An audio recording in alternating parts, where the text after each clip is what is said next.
Freuddwydiais i neithiwr fod y ddau ohonyn nhw'n dal yn fyw.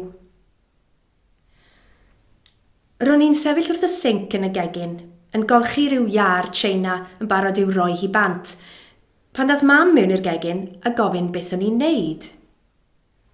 Wedes i bod fi'n trial tacluso, glanhau pethau i'w gwaredu nhw mwyn beth, o'n i ddim yn siŵr ar y pryd. Typini, fe atebodd mam. Ond o'n i'n lico'r iar na. Roedd hi'n iar fawr goch hyll oedd yn holltyn i hanner mwyn gallu rhoi pethau ni bola hi. Wie siwr o fod. Mae tair arall yn y tŷ, 4 i gyd. Wi'n rili lico nhw. 4? Ers pryd? Mae nwylo un ddwfwn yn y trochion sebon yn teimlo'r crôn yn cochi yn y gwres berw. Sa'n gwybod beth i wneud nawr? Bydd jyst rhaid i fi gadw'r blincin ieir, ond maen nhw'n anferth. Tra mod i'n sefyll mewn cyfyn gyngor wrth y sinc, mae dad yn shufflo mewn yn ei pyjamas, yn dal ei bwisgo. Dim byd am ei drad.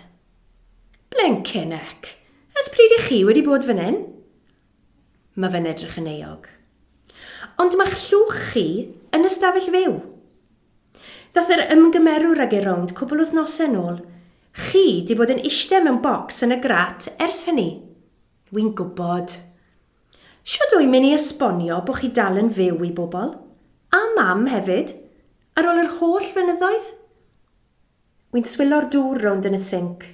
Mae'n slosio dros yr ymyl, a'r iar yn hwylio. Ie, wy'n gwybod. Ond falle sdim rhaid i neb arall wybod? Wy'n tynnu nwylo mas o'r sinc, ac mae trochion yn plifio dros y llawr. Chi'n barod i guddio yn y tŷ a byw fan hyn heb i neb wybod? Y 2 ohonoch chi? Fel y pri bach tew. Come off it. Fi fydd yn edrych fel idiot. Gynhalion i angladd i chi, i'r 2 ohonoch chi. Ie, sori am hwnna. A dim ond nawr chi'n boddran gweud wrtha i? Wi wedi gweud sori. Typical.